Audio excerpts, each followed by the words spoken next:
Good evening, नमस्कार, आदाब, सत श्री अकाल, वेलकम। और जैसा कि आप लोग जानते हैं कि कल हमारी क्लास नंबर 1 हुई जिसमें हमने सिलेबस को पढ़ा। सिलेबस क्या है, पॉलिटी का, कॉन्स्टिट्यूशन का क्या सिलेबस है वो हमने पढ़ा।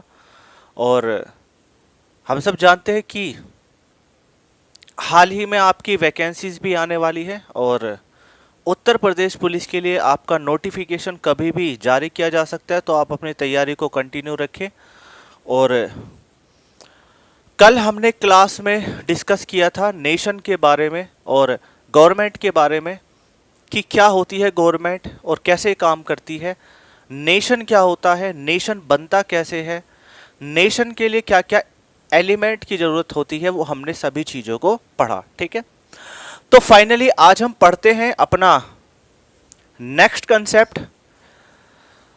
तो सबसे पहले हम बात करना चाहेंगे गवर्नमेंट के बारे में। तो हम सब जानते हैं कि अगर हम बात करें गवर्नमेंट के बारे में,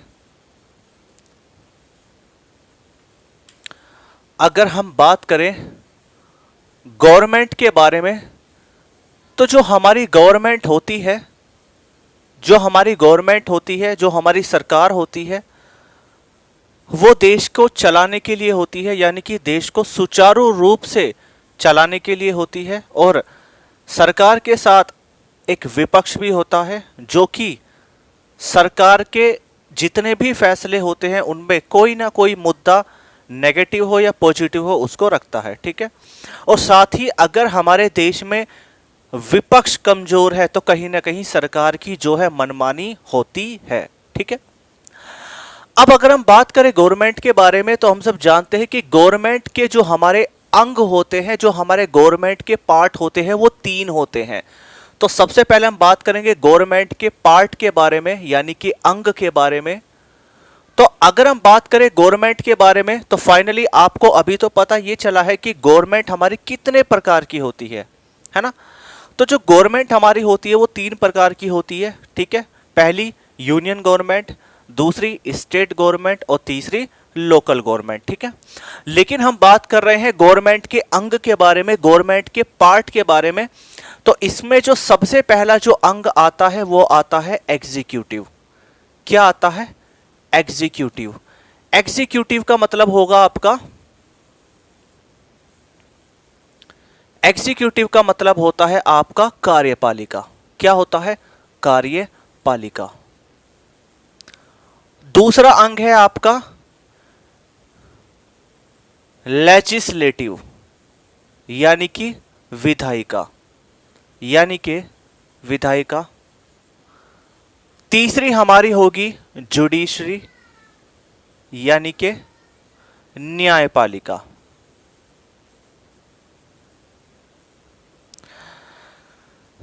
अगर हम बात करें गवर्नमेंट के बारे में, तो हम सब जानते हैं कि गवर्नमेंट का जो पहला पार्ट है वो है एग्जीक्यूटिव, दूसरा पार्ट है लेजिस्लेटिव और तीसरा पार्ट है जुडिशरी। अगर हम बात करें एग्जीक्यूटिव के बारे में, तो इसका काम होता है इंप्लीमेंटेशन ऑफ लॉ,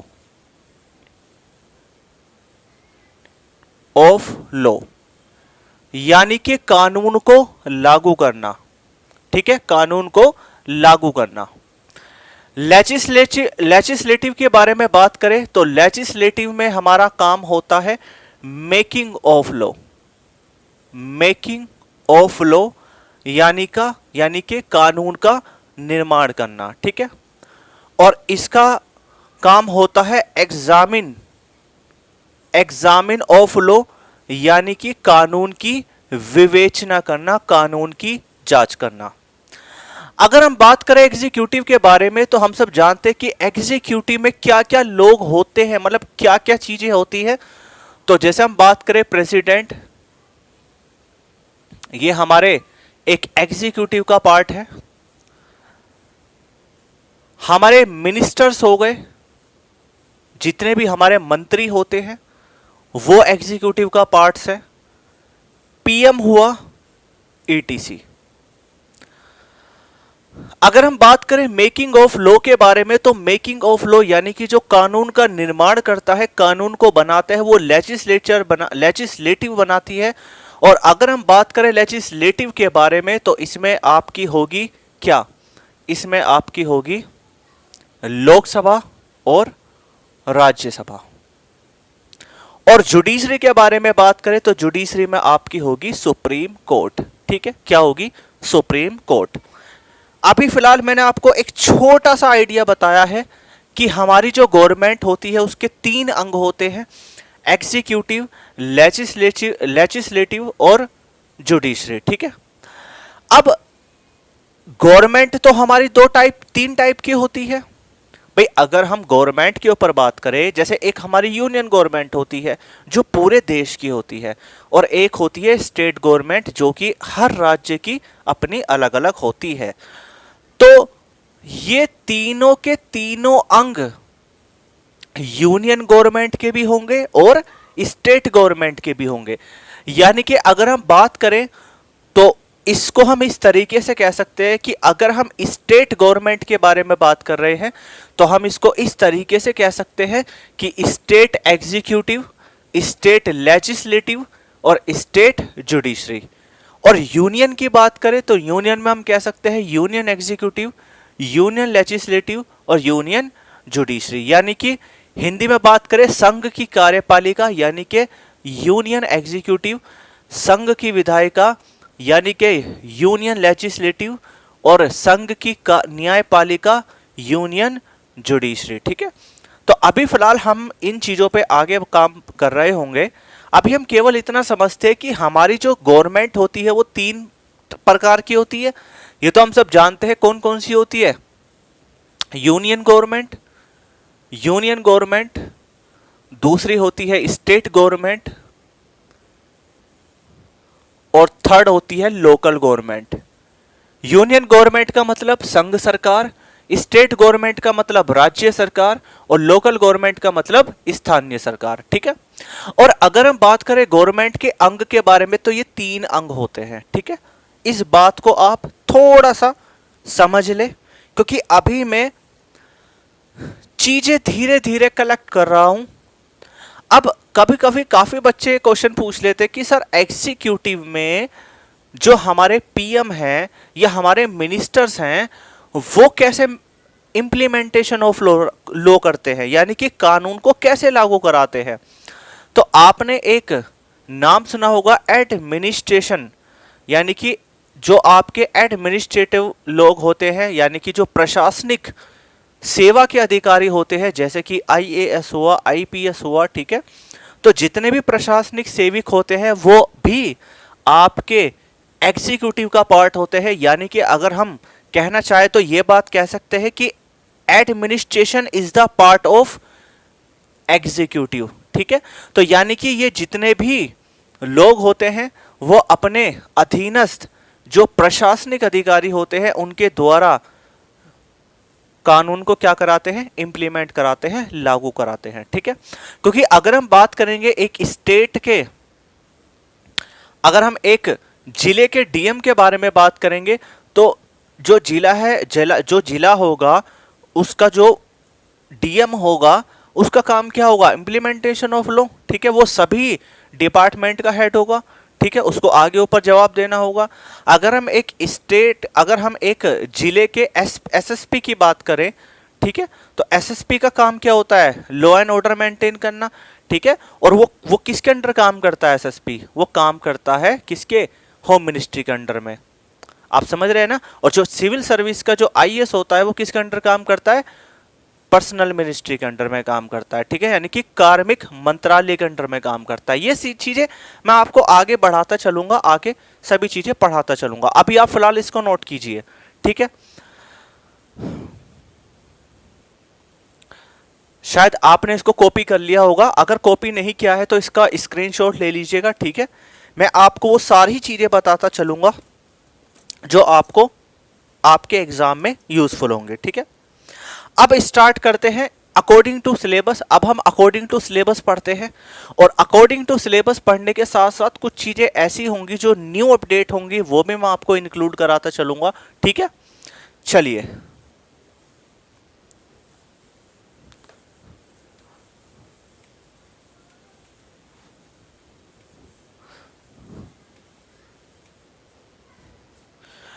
तो अब हम बात करते हैं इंडियन पॉलिटी के बारे में।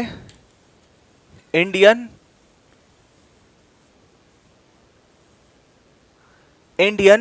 पॉलिटी के बारे में। और हम सब जानते हैं कि इंडियन पॉलिटी में क्या क्या चीजें आती हैं। तो हम सब जानते हैं कि इंडियन पॉलिटी में जो आती हैं, सबसे पहले आती है आपकी यूनियन गवर्नमेंट। यूनियन गवर्नमेंट यानी कि संघ सरकार।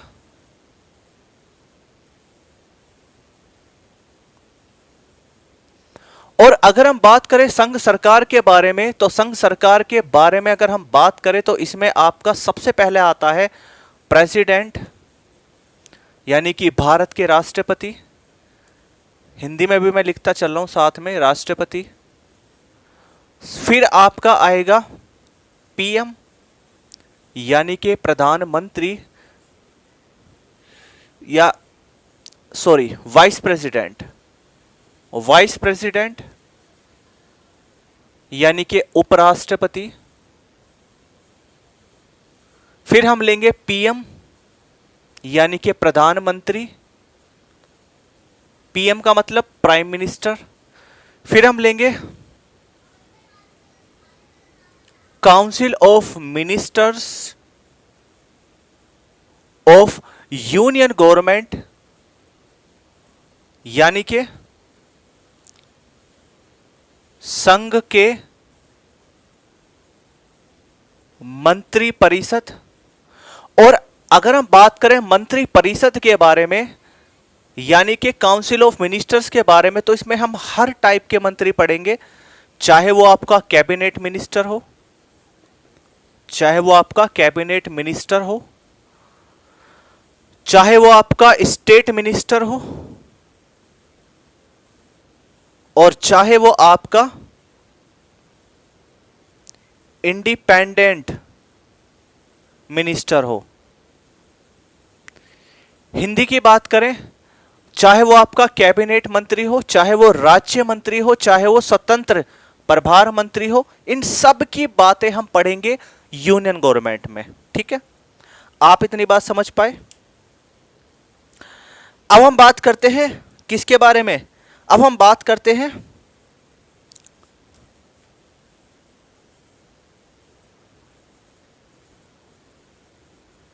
यूनियन लेजिस्लेटिव के बारे में, यानी कि संघ की विधायिका के बारे में। संघ की विधायिका के बारे में अगर हम बात करें यूनियन लेजिस्लेटिव के बारे में, तो इसमें आपका आता है सबसे पहले प्रेसिडेंट, और फिर आपके आएंगे हाउसेस। हाउसेस का मतलब होता है सदन। अगर हम सदन के बारे में बात करें तो हम सब जानते हैं कि संघ सरकार में, यानी कि यूनियन लेजिस्लेटिव में या फिर संघ विधायिका में आपके दो ही हाउस होंगे, एक तो होगा लोकसभा और एक होगा राज्यसभा। वही हम बात करें यूनियन जुडिशरी के बारे में, तो नेक्स्ट हम पढ़ेंगे यूनियन जुडिशरी। यूनियन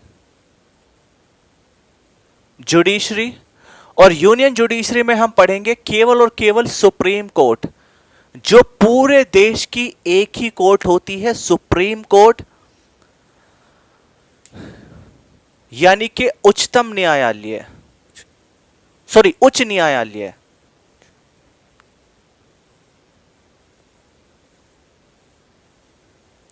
उच्चतम न्यायालय बोलेंगे बेटा इसको, है ना, इसको बोलेंगे उच्चतम न्यायालय, है ना, उच्चतम न्यायालय।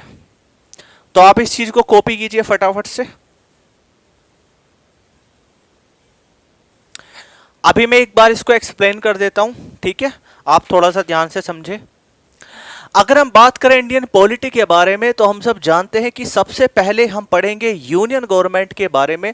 और यूनियन गवर्नमेंट में हमारे 3 पॉइंट निकल के आते हैं। सबसे पहला आता है यूनियन गवर्नमेंट में क्या, बल्कि यूनियन गवर्नमेंट में आप इसको ऐसा लिख लीजिए, आप इसको यूनियन गवर्नमेंट का जो पार्ट आएगा आपका यूनियन एग्जीक्यूटिव, यूनियन एग्जीक्यूटिव,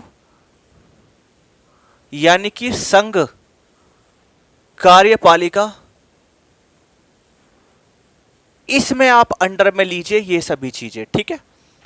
हालांकि ये सभी चीजें जो आती हैं ये आपकी यूनियन गवर्नमेंट से ही टचअप होंगी, लेकिन फिर भी अब जब हम कैटेगराइज कर रहे हैं सभी को, तो थोड़ा सा डिटेलिंग में समझ लेते हैं। तो अगर हम बात करें इंडियन पॉलिटी के बारे में, तो हम सबसे पहले जो पढ़ेंगे वो संघ सरकार के बारे में पढ़ेंगे, यूनियन गवर्नमेंट के बारे में पढ़ेंगे। और अगर हम यूनियन गवर्नमेंट के बारे में बात करें तो यूनियन गवर्नमेंट में सबसे पहले जो आएगा वो आपका आएगा यूनियन एग्जीक्यूटिव। यानी कि अगर हम यूनियन गवर्नमेंट पढ़ रहे हैं तो सबसे पहले हमें यूनियन गवर्नमेंट के पार्ट्स पढ़ने पड़ेंगे, और पार्ट में सबसे पहला आता है यूनियन एग्जीक्यूटिव। तो ये है आपका पहला पार्ट, यूनियन एग्जीक्यूटिव। अब यूनियन एग्जीक्यूटिव में क्या क्या चीजें होंगी, जैसे भारत के राष्ट्रपति यानी कि प्रेसिडेंट ऑफ इंडिया, दूसरा वाइस प्रेसिडेंट, तीसरा पीएम, चौथा council of minister of union government, संघ सरकार के जो मंत्री होते हैं, संघ सरकार के जो मंत्री होंगे, इसको लिख लेते हैं हिंदी में थोड़ा सही करके, संघ सरकार के मंत्री परिषद, ठीक है। मंत्री परिषद, और मंत्री परिषद किसे कहते हैं, मंत्री परिषद कहते हैं मंत्रियों के समूह को, जिसमें सभी प्रकार के मंत्री आ जाते हैं, वो मंत्री परिषद कहलाता है। और हम सब जानते हैं कि मंत्री परिषद में तीनों टाइप के मंत्री होंगे, कैबिनेट मिनिस्टर, स्टेट मिनिस्टर और इंडिपेंडेंट मिनिस्टर। एक वर्ड और होता है मंत्रिमंडल। क्या होता है, मंत्रिमंडल यानी कि कैबिनेट। और कैबिनेट में केवल और केवल, मंत्रिमंडल में केवल और केवल कैबिनेट मिनिस्टर होते हैं, जबकि मंत्री परिषद में ये सभी मंत्री आ जाते हैं, ठीक है। इस बात का विशेष ध्यान रखिएगा। जब हम इतना पढ़ेंगे उसके बाद हम सेकंड पार्ट पढ़ेंगे यूनियन लेजिस्लेटिव के बारे में, जिसे हम संघ की विधायिका कहते हैं।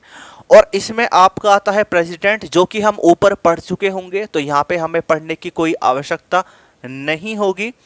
लेकिन हम इसके हाउसेस पढ़ेंगे, क्योंकि यूनियन लेजिस्लेटिव में हाउसेस होते हैं, और यहाँ पे संघ में दो ही हाउस होंगे, लोकसभा और राज्यसभा। तो पहली होगी लोकसभा और दूसरी होगी राज्यसभा। अगर हम बात करें थर्ड के बारे में, थर्ड जो हमारा पार्ट होगा वो होगा हमारा यूनियन जुडिशरी।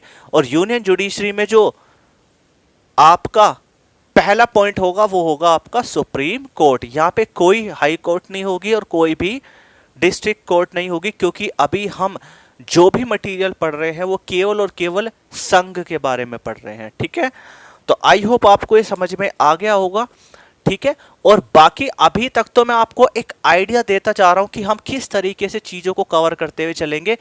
हम देखो, मैं आपको एक बात बताना चाहता हूं कि आप अगर पॉलिटी की बात करें, मैथ की बात करें, रीजनिंग के बारे में बात करें, हिस्ट्री हो, कोई भी सब्जेक्ट हो, आपको यूट्यूब पे मिल जाएगा। लेकिन यूट्यूब पे एक सिस्टमैटिकली एक क्लास वाइज है ना, क्लास 1 में क्या है, क्लास 2, क्लास 3, क्लास 4, एक पूरा सिस्टम से जो कंटेंट होना चाहिए वो आपको बहुत मुश्किल मिलता है।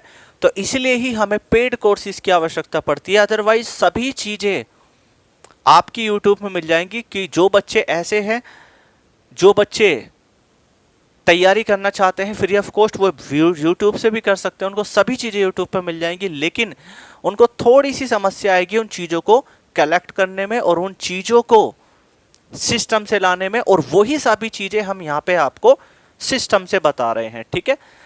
देखिएगा, आज जो आपकी क्लास है वो यूट्यूब पे या आप ऐप पे या टेलीग्राम पे बिल्कुल फ्री ऑफ कॉस्ट रहेगी। कल की भी क्लास फ्री थी, आज की भी फ्री रहेगी। कल सैटरडे है, कल हम एक छोटा सा टेस्ट कंडक्ट करेंगे इस चीज के बारे में। उसके बाद संडे आपका ऑफ रहता है। मंडे से जितनी भी क्लासेस होंगी वो पेड स्टूडेंट्स की होंगी, तो याद रखिएगा। तो इससे पहले जिन बच्चों ने एडमिशन नहीं लिया है वो एडमिशन ले ले, और जिन बच्चों ने एडमिशन डन नहीं करवाया है अपना, वो डन करा ले अपना एडमिशन, ठीक है। सोमवार को क्लास केवल उन्हीं बच्चों की होगी जो बच्चे का एडमिशन यहाँ पे हो जाएगा, ठीक है। ये केवल आज की लास्ट क्लास है। चलिए भाई, तो स्टार्ट करें। सबसे पहले तो बात करते हैं यूनियन एग्जीक्यूटिव में, सबसे पहले बात करते हैं किसके बारे में, प्रेसिडेंट के बारे में, ठीक है। तो हेडिंग डालेंगे प्रेसिडेंट यानी कि भारत के राष्ट्रपति। एक टॉपिक पढ़ेंगे आज हम, भारत के राष्ट्रपति, और इसी तरीके से हम सिस्टमैटिकली सभी चीज़ों को कवर करते हुए चलेंगे। देखो मैं इतना मानता हूं बच्चों कि आप किसी भी, देखो यूपीएससी के सिविल सर्विस के एग्जामिनेशन को छोड़ करके सॉरी, बाकी आप किसी भी एग्जाम में बैठ जाइए, आपको पॉलिटी में कोई भी समस्या नहीं होगी। बस शर्त एक होनी चाहिए कि आपकी कमांड एमसीक्यूज पे हो और आपको सभी कंसेप्ट क्लियर हो, ठीक है। चलिए, तो अब हम बात करते हैं प्रेसिडेंट के बारे में। तो हेडिंग डालेंगे प्रेसिडेंट यानी कि भारत के राष्ट्रपति।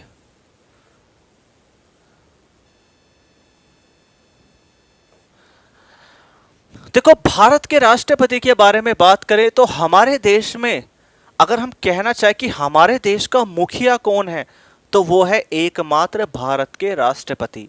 यानी कहने का मतलब ये होगा कि जैसे हमारी फैमिली में एक मुखिया होता है, एक मेंबर होता है, उसी तरीके से हमारे देश भारत का एक राष्ट्रीय अध्यक्ष होता है जो राष्ट्रपति कहलाता है। और एक ये जो पद है वो हमारे संविधान में दिया गया है आर्टिकल 52 में। और साथ ही याद रखेंगे कि आप लोग आर्टिकल साथ साथ याद करते चलें, जिससे कि आपकी बेहतर कमांड बने और आगे चल के आपके ऊपर आर्टिकल्स का बर्डन ना हो। क्योंकि हम सब जानते हैं कि एग्जामिनेशन में आर्टिकल पे भी क्वेश्चन बनते हैं, जो कि आर्टिकल में इतनी सारी चीजें आपको दे देगा कि आपको कंफ्यूजन हो सकता है कि किस आर्टिकल में क्या बात लिखी है। तो याद रखें कि जो भी चीज आप लर्न करें वो आर्टिकल के साथ लर्न करें, ठीक है। तो हम बात कर रहे थे राष्ट्रपति के बारे में। तो हम सब जानते हैं कि भारत का राष्ट्रपति एक प्रकार का हमारे देश का मुखिया होता है, जिसको आर्टिकल 52 में रखा गया है। और आर्टिकल 52 कहता है कि there shall be a president of India, यानी कि भारत का एक ही राष्ट्रपति होगा। तो अगर हम बात करें राष्ट्रपति के बारे में, तो सबसे पहले हम बात करते हैं आर्टिकल्स के बारे में। तो सबसे पहला जो आर्टिकल होता है आर्टिकल 52। और आर्टिकल 52 में क्या है, आर्टिकल 52 में है there shall be a president of India, यानी कि हिंदी में अगर बात करें तो भारत का एक ही राष्ट्रपति होगा, भारत का एक ही राष्ट्रपति होगा, ठीक है। लिखिए इतने में यहाँ पे, अरे ये मार्कर चेंज करना।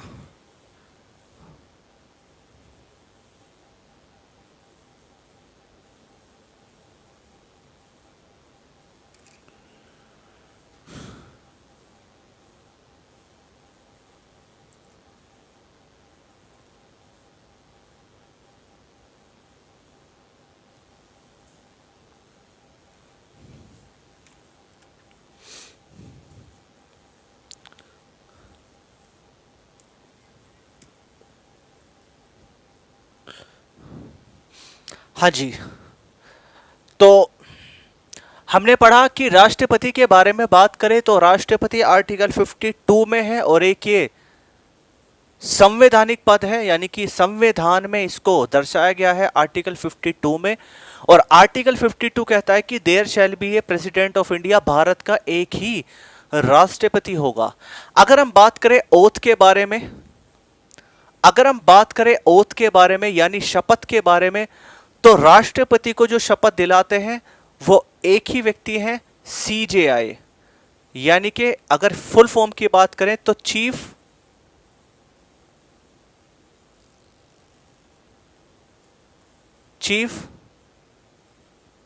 जज ऑफ इंडिया, चीफ जज ऑफ इंडिया, ठीक है, चीफ जज ऑफ इंडिया, ठीक है। और चीफ जज ऑफ इंडिया कौन है, या फिर हम ऐसे भी कह सकते हैं चीफ जज ऑफ सुप्रीम कोर्ट, ठीक है।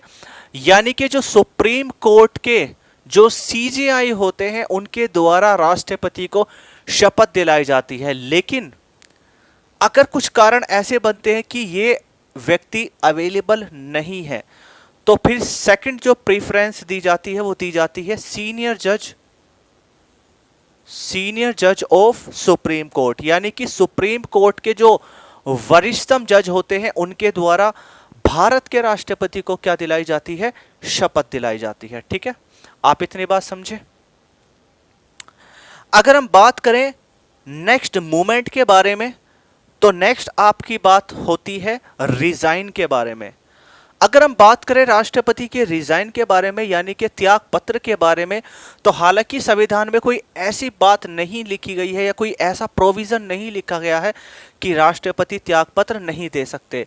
राष्ट्रपति चाहे तो कभी भी किसी भी वक्त जो है त्याग पत्र दे सकते हैं, और हम सब जानते हैं कि त्याग पत्र देने का कुछ ना कुछ तो रीजन होगा ही, लेकिन ऐसा नहीं है कि वो राष्ट्रपति त्याग पत्र नहीं दे सकते। तो राष्ट्रपति त्याग पत्र दे सकते हैं, और राष्ट्रपति जो त्याग पत्र देंगे वो किसको देंगे, बाय वाइस प्रेसिडेंट, यानी कि हम इसको ऐसे लिख लेंगे, जो त्याग पत्र देंगे वो देंगे वाइस प्रेसिडेंट को। किसको देंगे, वाइस प्रेसिडेंट को, यानी कि भारत के उपराष्ट्रपति को।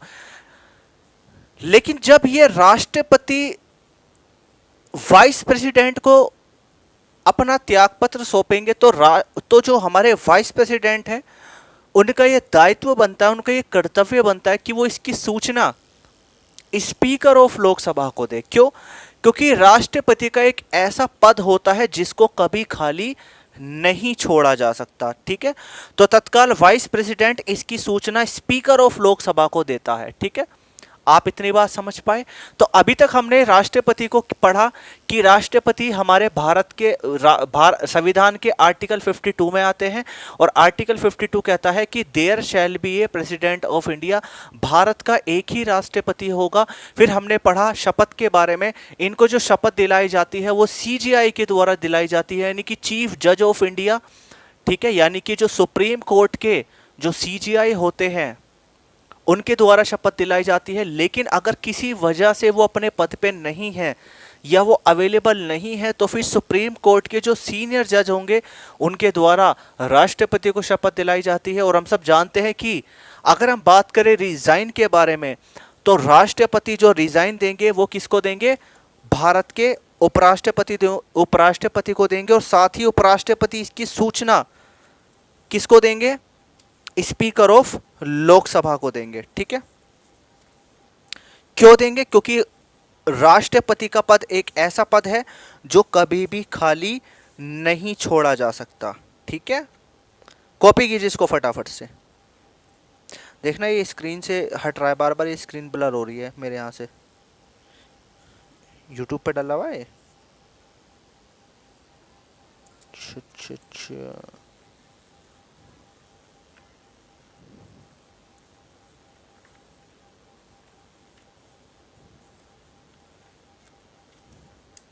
कॉपी कीजिए इसको बच्चे।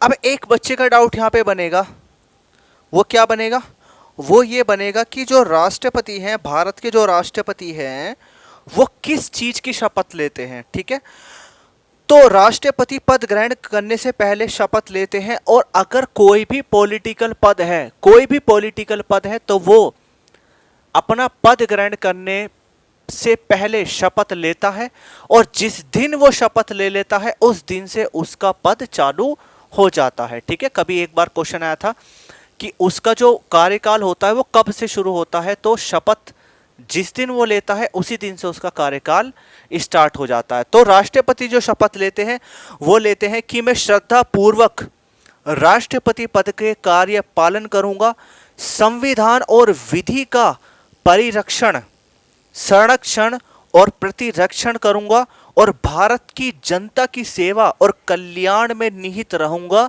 ये कुछ वर्डिंग होती है भारत के राष्ट्रपति के शपथ के बारे में। ठीक है, चलिए इतनी बात आप समझ पाए। अगर आप इतनी बात समझ रहे हैं तो आगे बढ़ते हैं। अब हम बात करते हैं टेन्योर के बारे में। यानी कि कार्यकाल के बारे में। तो हम सब जानते हैं कि इनका जो टेन्योर होता है, इनका जो कार्यकाल होता है, इज नोन एज 5 ईयर, 5 साल कार्यकाल होता है। लेकिन यहां पे मैं एक स्टार बनाना चाहूंगा, क्यों? क्योंकि यहां पे काफी सारी बातें आपको पता चलेंगी टेन्योर में। क्योंकि ऐसा जरूरी नहीं है कि भारत के राष्ट्रपति 5 सालों तक ही काम करें। आप समझ रहे हैं ना कि अभी तो हमें इसको पढ़ के ये लगेगा कि राष्ट्रपति का कार्यकाल 5 साल होता है, फिक्स होता है। लेकिन अगर हम बात करें कार्यकाल के बारे में विस्तार में, तो हम सब जानते हैं कि अगर राष्ट्रपति साहब चाहें तो वो पहले ही अपने पद से इस्तीफा दे सकते हैं। तो यहां पे ऐसा नहीं होगा कि राष्ट्रपति को 5 सालों तक ही काम करना होगा अपने पद पे, नहीं। अगर राष्ट्रपति कोई नियुक्त होता है तो वो 2 साल बाद भी अपना इस्तीफा दे सकते हैं, 3 साल बाद भी दे सकते हैं। तो अगर टेन्योर के बारे में बात करें तो उनका टेन्योर कोई फिक्स नहीं होता, हालांकि 5 साल का ही लिए ही होते हैं। यहाँ पे काफी सारी बातें होती हैं, क्योंकि बेसिक बातें तो ये लिखी गई है कि जो राष्ट्रपति का कार्यकाल होता है वो 5 साल होता है। लेकिन अगर हम बात करें तो राष्ट्रपति अपने कार्यकाल से पहले, यानी कार्यकाल पूरा होने से पहले भी इस्तीफा दे सकते हैं। तो ऐसी कंडीशन में कार्यकाल तो उनका कम ही रह जाएगा। कि मान लीजिएगा कोई राष्ट्रपति है, वो 2015 में राष्ट्रपति बने, तो जाहिर सी बात है 2020 तक राष्ट्रपति रहेंगे। अब उनको लगता है कि मैं काम नहीं कर पा रहा हूं, तो पता चला कि 2015 के में वो राष्ट्रपति बने, 2017 में रिजाइन दे दिया, तो 2 साल का टेन्योर रहा। आप समझ रहे हैं ना। और दूसरी कंडीशन ये बनती है कि ऐसा ये भी जरूरी नहीं कि 5 सालों तक ही रहेंगे, क्योंकि उनको उनके पद से भी तो हटाया जा सकता है। और अगर उनको उनके पद से हटाया जा सकता है तो उसकी क्या क्या वजह रह सकती है।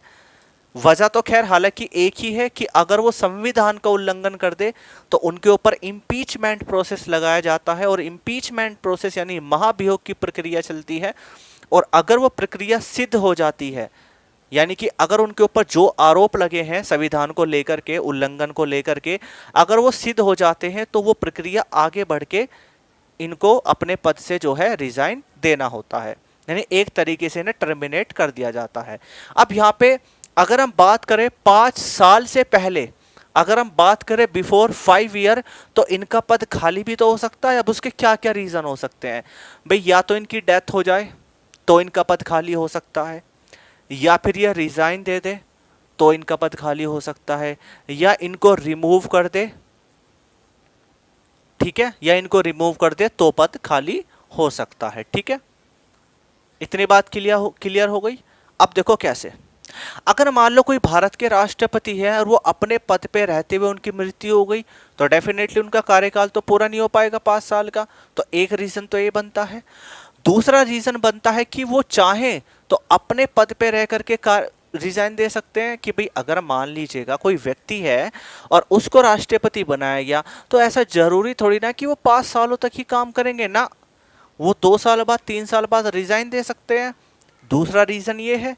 और तीसरा रीजन ये है कि अगर वो संविधान का उल्लंघन कर दे तो उनको इंपीचमेंट प्रोसेस के द्वारा हटाया जा सकता है। अब वो इंपीचमेंट प्रोसेस कब चलती है, उसका एक अलग प्रोसीजर होता है। क्या क्या होती है? लोकसभा से स्टार्ट होती है वो प्रक्रिया, राज्यसभा से स्टार्ट होती है, उसमें जांच कमेटी कौन बैठती है, उस जांच कमेटी में कौन व्यक्ति होता है, वो हम सभी चीजें इंपीचमेंट प्रोसेस में पढ़ेंगे। तो अभी फिलहाल आप इतना लिखिएगा कि राष्ट्रपति का जो कार्यकाल होता है वो 5 साल होता है, लेकिन उसका पद 5 साल पहले से भी खाली किया जा सकता है। उसकी चाहे मृत्यु हो जाए, चाहे वो खुद रिजाइन दे दे, या फिर उनको रिमूव कर दे। ठीक है, लिखेंगे इस बात को।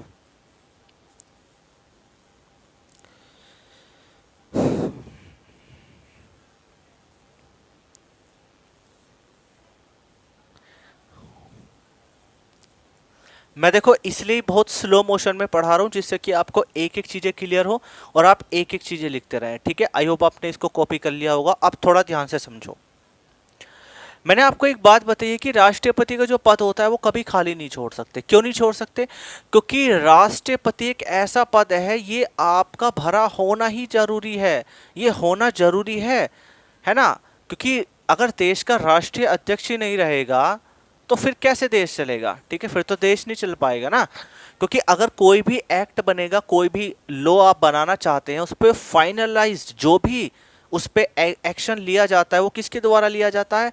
राष्ट्रपति के द्वारा लिया जाता है। क्योंकि अगर जब तक उस अधिनियम पे राष्ट्रपति के साइन, उस बिल पे जो आप पेश कर रहे हैं एक्ट बनाने के लिए, अगर उस बिल पे राष्ट्रपति के फाइनल साइन ना हो तो वो एक्ट नहीं बनता। ठीक है, और अगर देश में ही राष्ट्रीय अध्यक्ष नहीं होगा, राष्ट्रपति नहीं होगा, तो फिर कैसे काम चलेगा? फिर तो देश नहीं चल पाएगा ना। तो इसलिए हम इसके पद को खाली नहीं छोड़ सकते। दूसरी बात, लेकिन चलो कंडीशन बन जाती है कि इसका पद खाली हो जाता है, डेथ हो गई, खाली हो गया, रिजाइन दे दिया तो पद खाली हो गया, या रिमूव कर दिया तो पद खाली हो गया, यानी कि इनका जो पद है वो क्या हो गया? खाली हो गया, इनका पद वैकेंट हो गया, इनका पद खाली हो गया। तो ऐसी कंडीशन में फिर क्या होता है? ऐसी कंडीशन में फिर देखना, ये लाइट फ्लक्चुएशन कर रही है, तो ऐसी कंडीशन में क्या होता है? ऐसी कंडीशन में फिर वहां पे एक व्यक्ति को अपॉइंट किया जाता है जिसका नाम है उपराष्ट्रपति। यानी कि भारत के जो उपराष्ट्रपति होंगे उनको एज ए एक्टिंग प्रेसिडेंट के रूप में उनके पद पे बैठाया जाता है। ठीक है, देखो कैसे। मान लीजिएगा 2015 में कोई राष्ट्रपति का चुनाव हो, राष्ट्रपति बन गए। ठीक है, कोई व्यक्ति राष्ट्रपति बना। अब राष्ट्रपति बना तो डेफिनेटली 5 साल के लिए ही बनेंगे।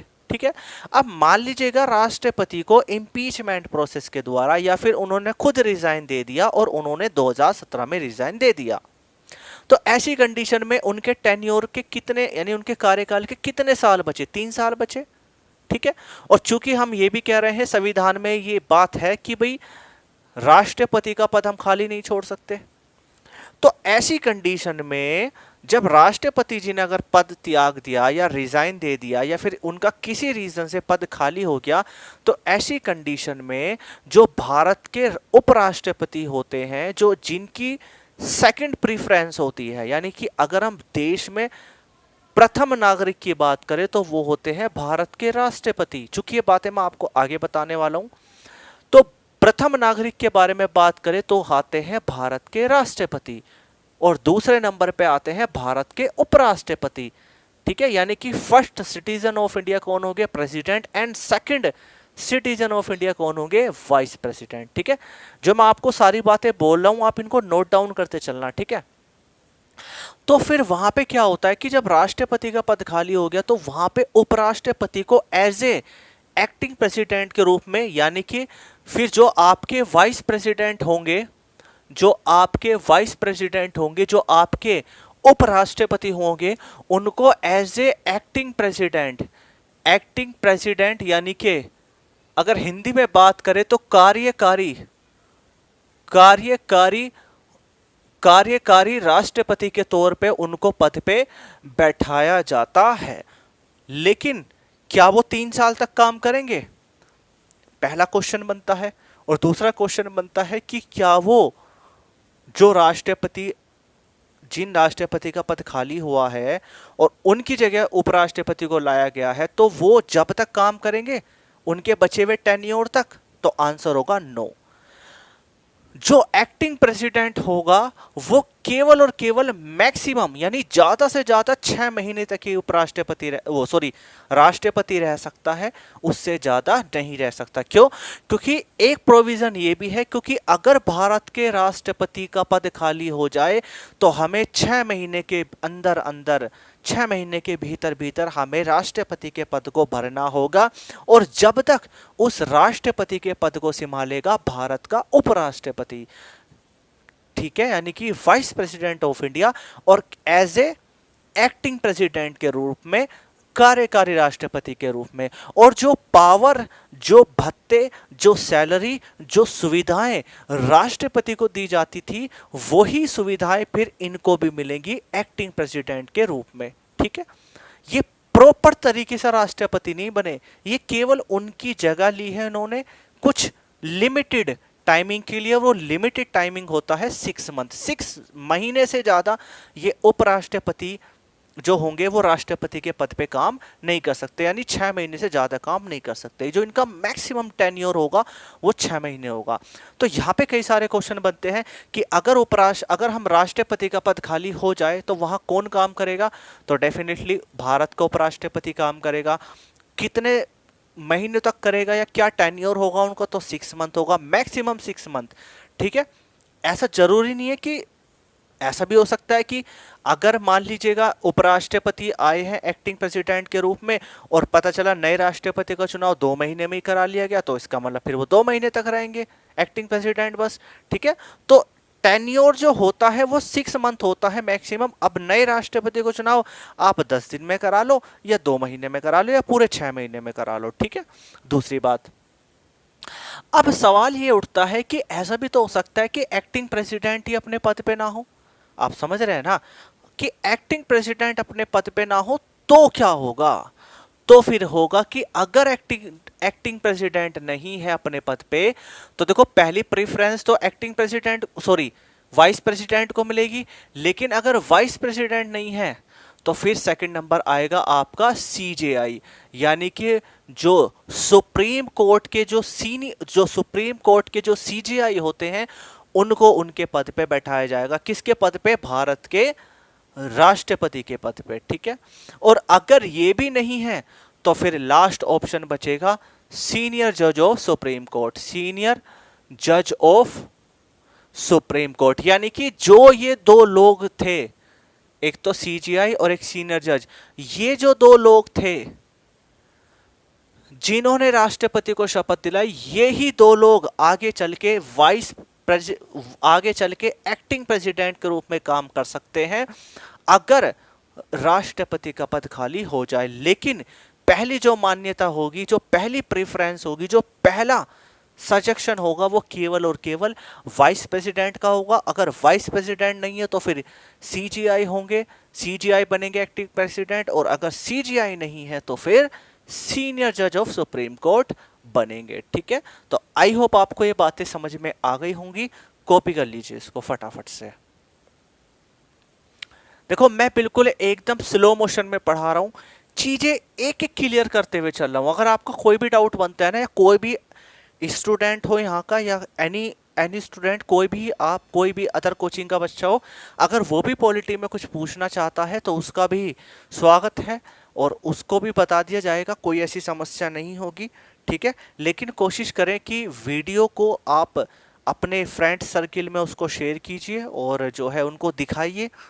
ठीक है, कोई भी अगर आप सजेशन देना चाहेंगे कि क्वालिटी इंप्रूव करनी है ना, या फिर कोई बोर्ड का लिखा हुआ समझ में नहीं आ रहा है, कुछ भी आपका कोई सजेशन हो वो भी दीजिएगा, जिससे कि मैं उसको नेक्स्ट क्लास में उसको इंप्रूव कर सकूं। हालांकि अभी तक तो चूंकि पॉलिटी स्पेशल 5 बैच है, 4 बैच हमने निकाल दिए हैं, तो जाहिर सी बात है कि अभी तक तो हमने बहुत इंप्रूव किया है, लेकिन फिर भी कुछ बच्चों की ऐसी एक्सपेक्टेशन होती है, वो चाहते हैं कुछ चेंजेस करना, तो चेंजेस हम बिल्कुल करेंगे, उसके लिए टेंशन नहीं लेनी है।